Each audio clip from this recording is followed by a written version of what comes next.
Thank you so much. So the four attachment styles, secure, anxious, preoccupied, dismissive, avoidant, or fearful, avoidant. Is anyone comfortable sharing which attachment style they identified with personally when you heard how those were described? There are 4 attachment styles or emotional. You have a great advantage in love. Oh, someone's watching the video, I think. Going to your partner.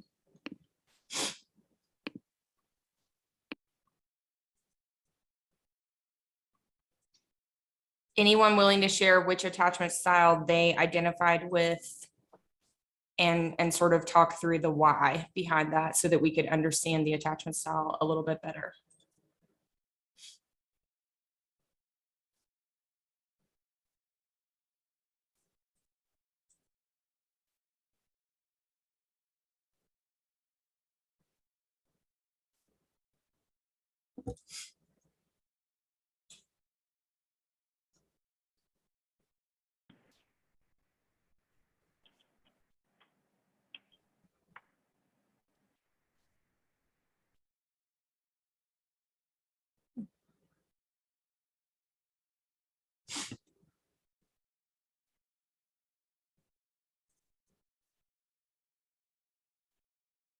Okay, well, basically what you need to know about these different attachment styles, the secure is obviously going to be the most well-adjusted, if you will. And so people who experience a secure attachment style in their love relationships tend to have honest, open, equal communication, equal partnership. This secure attachment style is thought to be related to higher emotional intelligence. And these folks tend to be more resilient. So, that's kind of, I guess, the goal attachment style. And a lot of this is related to, your attachment experiences in your family of origin. And so, you may kind of come into love relationships with maybe not this most healthy attachment style of secure attachment, but it can be shifted over time through practice and good habits. So if you don't identify with the secure attachment style, don't lose hope. You can shift that, again, through your own sort of seeking to do so in your adult relationships.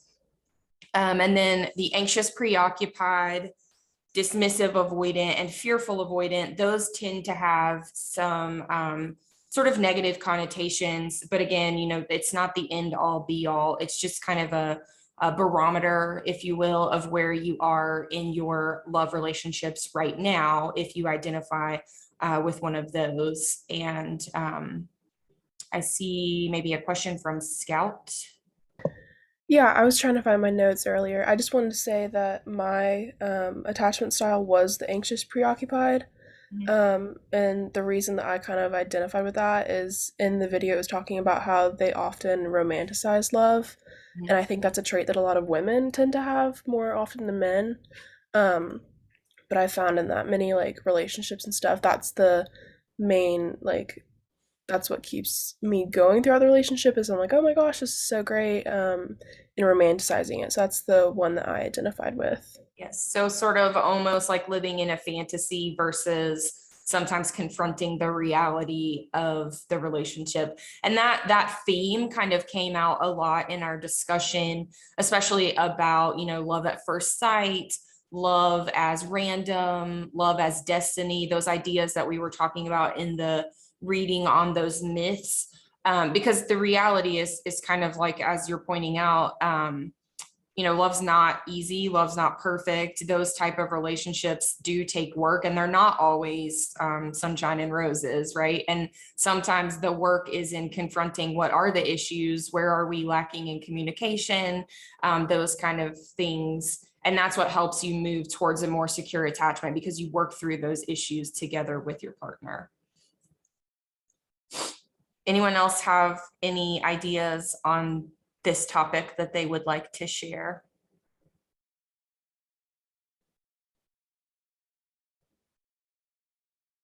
Kate? So I kind of found after like reading about it and watching the video and stuff, like for the secure, it's kind of like my family almost, you know, you're more comfortable with them, you know, you have the kind of the more deeper connection with them almost, so you feel more secure with them. Yep. And so you might have a different relationship or a different attachment style with your family of origin than you would have in a romantic relationship with a new partner who you're getting to know. That's a great point. And I think, you know, for most people, if you're in a healthy relationship where, you know, there are both people trying to meet the same end goals, I think you would likely sort of see things shift over time towards that attachment style that you experience with your family of origin, or at least that would be the hope. I saw, let's see, Lexi, did you have an idea you wanted to share? Yeah, I feel like I used to have a like anxious, preoccupied attachment style just because like personally, I felt like insecure in past relationships. And then I feel like now though I have a secure one just because like I'm more confident in who I am, like in myself, like as I've gotten older. And like I feel like I'm in a more secure relationship now than like I've ever been. So I just wanted to share that.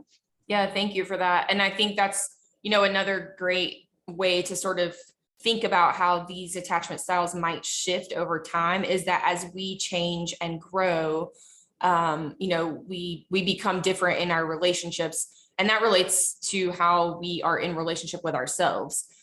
First and foremost, you know, that's kind of the primary relationship that we all have to work on. And then that relationship that we have with ourselves really serves us in how we have romantic relationships or otherwise. That was another idea that was discussed in the forums that, you know, when we think about the happy ending and love as this, you know, predetermined thing, that's not really the case because we as individuals change and grow and we sort of exist on this this continuum of life. And so our relationships are certainly going to shift and change as we progress along that continuum. I think Adelaide, did you have an idea also? Yes. So I was looking at the fearful, was it the fearful avoidant? Or yeah, it was number 4, the last one. And that was the one that I connected with the most. So I have a neglectful, narcissistic father. So pretty much my whole life, I've been battling with like this back and forth of like feeling of neglect from him. And then also there are these times where it's like he's overcompensating with so much love and like so much like affection or me like getting like gifts and stuff like that. So it's a very confusing like extreme of back and forth. And so in a healthy relationship like the one I have, it is really confusing on like how to navigate through that, because I'll either think, oh my gosh, I'm gonna be left, or oh my gosh, like what if he gets too close and I want to leave. That's the type of thing that's really hard with the fearful avoidant one. Yeah, thank you for being vulnerable enough to share that with us. And I think that really gives us an idea of how, you know, there can be these really glaring contrasts between sometimes, unfortunately, the reality is that a lot of us have unhealthy patterns of attachment with our primary caregivers from childhood, right? And then we find ourselves in a more secure, healthy relationship as adults, and we're kind of left with like, what do I do with this? And so the work then is to reconcile, you know, the confusion that we have from our childhood relationships and relationships with our family of origin, and then recognize when we need to let go of those thinking patterns and those behavior patterns that don't serve us in our adult relationships. Because again, you can certainly overcome like a fearful avoidant attachment style if that was your experience with your family of origin, and you can help create a shift towards something more secure in an adult relationship. It just takes, number one, acknowledging and understanding where you are, and then kind of what the ideal that you're trying to achieve is. Someone posed a question in the discussion or in the chat that I'd like to open up for some discussion really quickly is, can you experience more than one type of attachment style within a relationship? What are you guys' thoughts on that?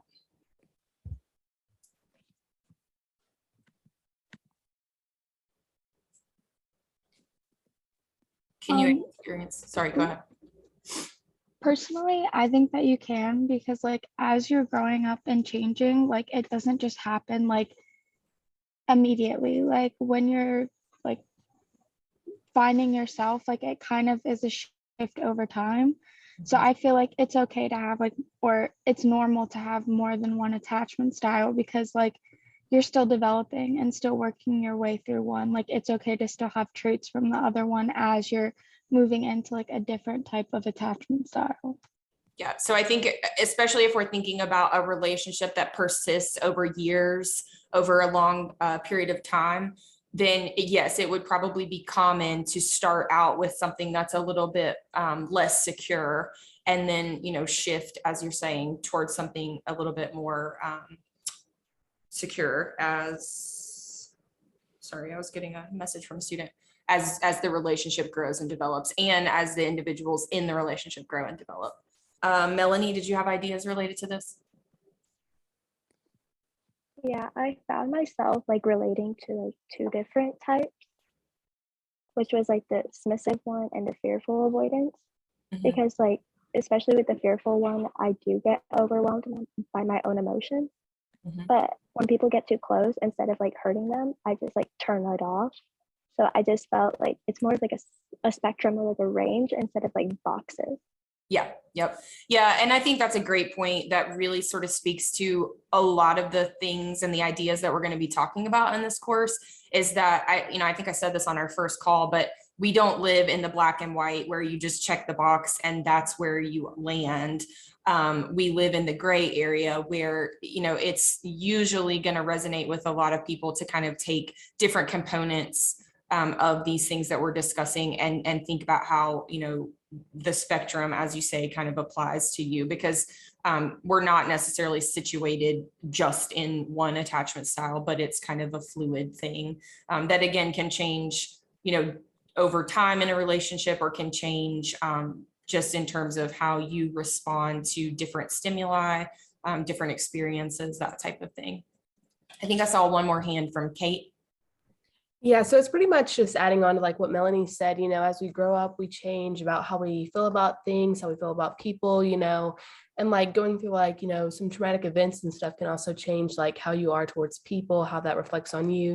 It's just as you're developing and growing up, maturing, you realize different ways of, the attachment styles. Yeah. And I think you mentioned traumatic events.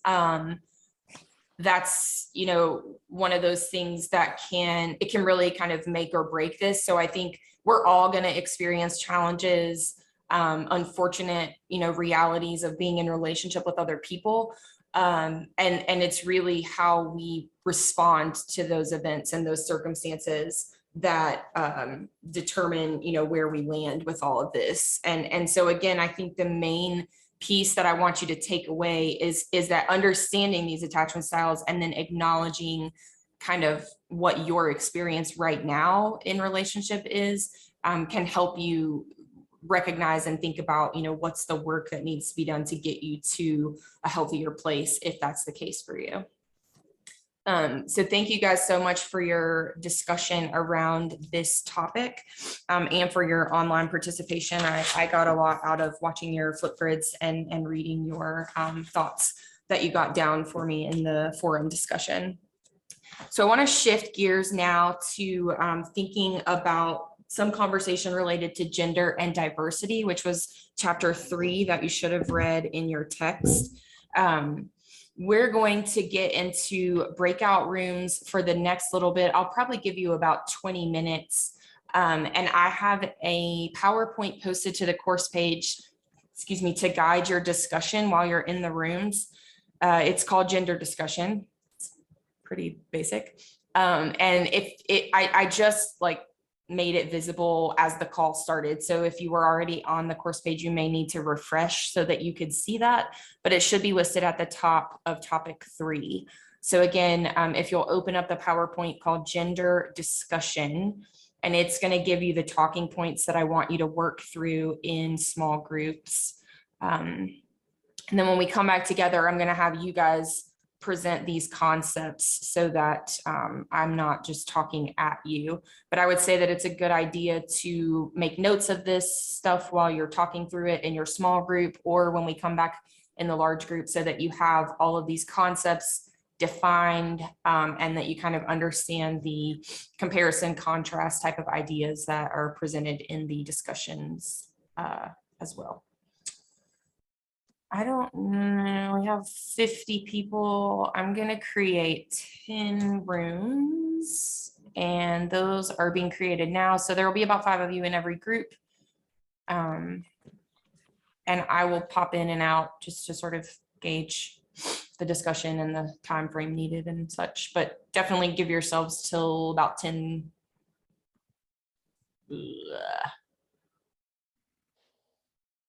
Let's start with 15 minutes, 10:35. I want to make sure we have enough time to come back together and talk to.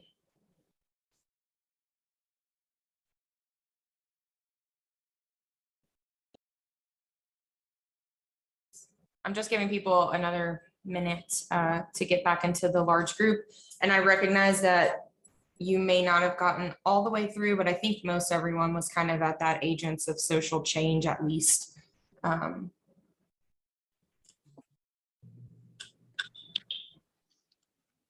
And socialization shaping gender identity when I checked in. So I think we are all back together. I want to run through this pretty quickly. So if I could have people who would just volunteer to unmute and give us really quick some definitions. Let me see.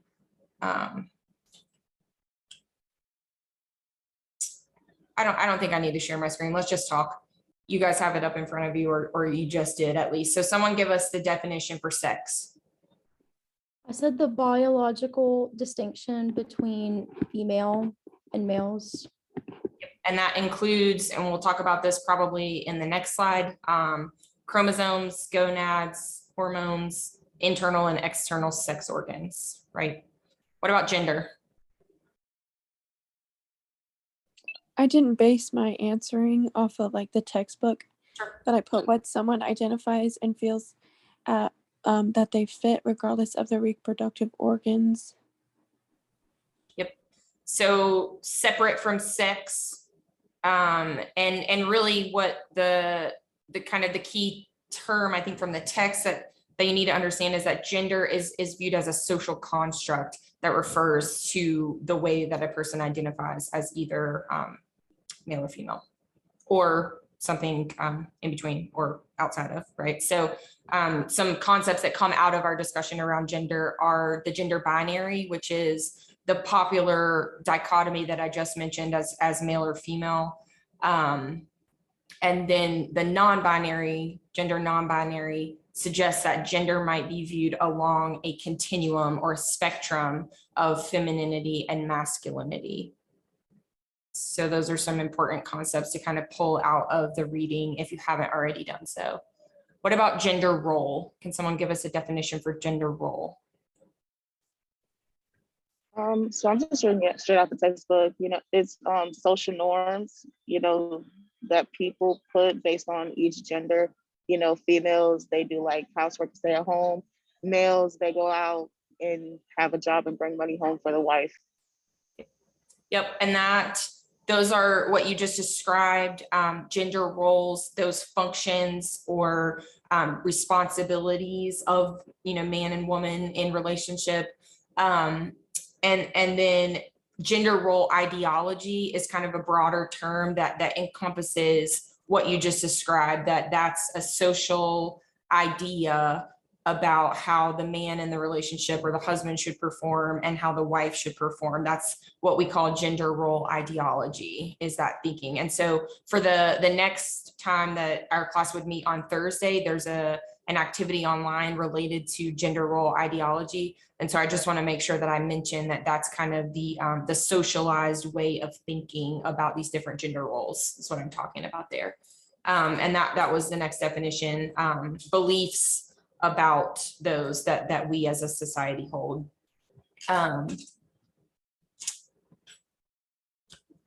And so let's move on to how can biological sex, I'm sorry, yeah, Wednesday. I have so many classes right now that I just misspoke.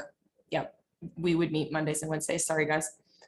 And as a point of clarification on that, when we have an asynchronous day, I know that you're no problem. I know that we all have a lot going on. And so I am not necessarily expecting you to get that stuff done by Wednesday. If you finish up your posts and things over the weekend, I'm fine with that. I just want to see that you're doing the work on those async days, but it does not have to be done on Wednesday.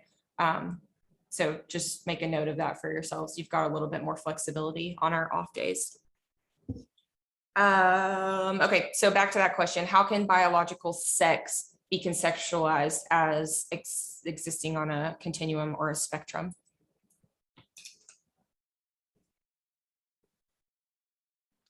So the chapter was talking about how some, in rare cases, I think it said like 2% of people can be born with like kind of a mix of sexual organs, like some male parts and some female parts. So they're not completely male or female. Right. And those individuals are referred to as intersex individuals. And kind of what I want you to take away from this is that while some people are born with very clearly ambiguous external genitalia or something like that, you know, would be telltale that they are an intersex individual, there's also the potential for things internally like chromosomes and hormones and things that we cannot necessarily see on the outside that could result in, you know, some intersex experience within a person that's not necessarily as obvious to you know, other people because it's internal and it's happening at a hormonal or a level that really only happens to impact like the brain or the, you know, the internal processes. But that is the continuum and the understanding that I want you to have, is that it isn't black and white necessarily, that every male comes out with 2 XX chromosomes and every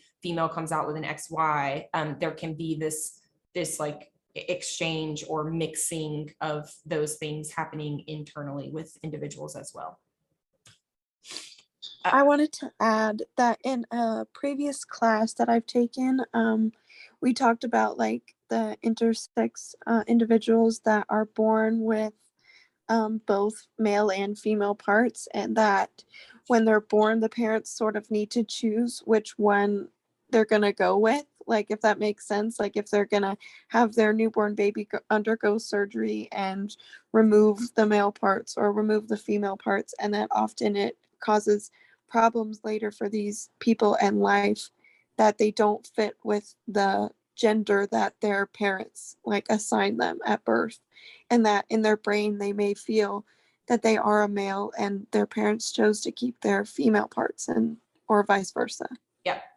Yeah, that is a phenomenon that has been noted in the research as you know, unfortunately being some people's experience with that intersex birth, and then, you know, parents being kind of force of hand into deciding one versus the other, and that doesn't always resonate with, because what could have happened in that individual's brain is that all the hormones and all the kind of internal stuff that would have them identify as more feminine, you know, that's kind of what, if you will, won out internally. And then if parents, chose to go with the male genitalia exterior, a surgical process or something like that, then you can see clearly how that would be difficult and confusing for that individual to navigate when they identify more as female or feminine, but they present more as male or masculine. Haley, did you have an idea or a question? Yeah, I have a question. So if you have a child that like has that and they're intersex, is it unsafe to just leave them? Like, do you have to choose, or could you just have them live their life and like let them kind of decide and then have a surgery later on? Yeah, I think that comes down to kind of the parent education piece, and for individuals really knowing how to advocate for what they think their child needs in life. You certainly do not have to make that decision at the newborn moment. But I think that most people might not realize that they can hold off and advocate for having that later. And I do think it might be circumstantial. There are biological processes that have to happen with our genitalia that may be impacted too. So it might be individualized based on the child and what they were born with. We just have a few more minutes, so I want to move on to the third slide, where the question asks, how are the biosocial and social learning theories of gender differences similar and then different? Scout, did you have a thought on this question? Actually, I was going to answer the other one about the mate selection. Okay. But I'll just wait for the next one. Okay, yeah. So let me just give you a really quick on these two. Basically, biosocial and social learning theories both emphasize the ways that social experiences shape gender constructs. And I'm sure you guys had some discussion about that at the end also, those agents of socialization. But basically, biosocial theory focuses on evolutionary processes and how mate selection and investment in offspring might impact the species. So I don't know if that opens up a space for you to share specifically about the mate selection idea, Scout, but you're welcome to now if you want. Yeah, our group, whenever we were talking about that, we kind of just focused on with the mate selection biologically wise. We remember hearing about a lot of different things, like a lot of women choose mates who are taller, just for reproduction purposes, and male species usually choose women with like wider hips, just because of like biologically that's shows like signs of fertility, able to like bear children and stuff. And then socially, we were talking about how a lot of times men will seek women who are good at nurturing, who are good at providing a home for them and like taking care of all the children and stuff, and how women will usually seek men who provide like a sense of protection and stuff like that. So we were just discussing the different like key factors that a lot of times are biologically like searched for in partners. Yep. And so physical characteristics that we may not even understand, our subconscious sort of processes as being important. And then also those social pieces that you mentioned. Other social pieces are status, resources, and willingness to share those resources. Those are all factors that can come into play when we think about the biosocial theory and how it explains mate selection. And then just to kind of contrast that again with social learning theory is really emphasizing rewards versus punishments, and also how we perceive gender role ideology based on what our parents modeled for us. So it really relates back to our social experiences, and risk versus reward, cost versus benefit. And it's less about the evolutionary or the biological component that biosocial theory suggests. So that's kind of how you would tease those two apart.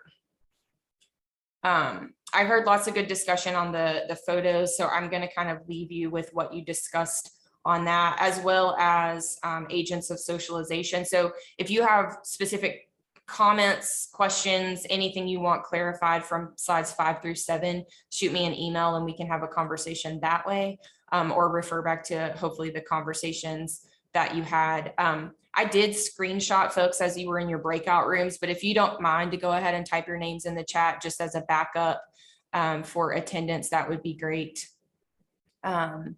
And then as we wrap up, I'm just going to really quickly talk about these two ideas of gender role transcendence and gender postmodernism. Both of these theories really seek to abandon not just the gender binary, but the need for gender identity and gender roles altogether. So the idea here is that we would be focusing on individuals with no concept or need for concern as to whether or not they are masculine or feminine. It would do away with those stereotypes and those gender role ideologies that we associate with male and female. And we would really just be focusing on individuals if we're thinking about these series of gender role transcendence and gender postmodernism. Okay. We have run out of time. I appreciate your discussion, ideas, the thoughts that you've shared. And again, if you need something from today that you didn't get, send me an email, and then you have a discussion post activity of sorts in the content for session 2 of this week. That would be on Wednesday. Thanks, guys.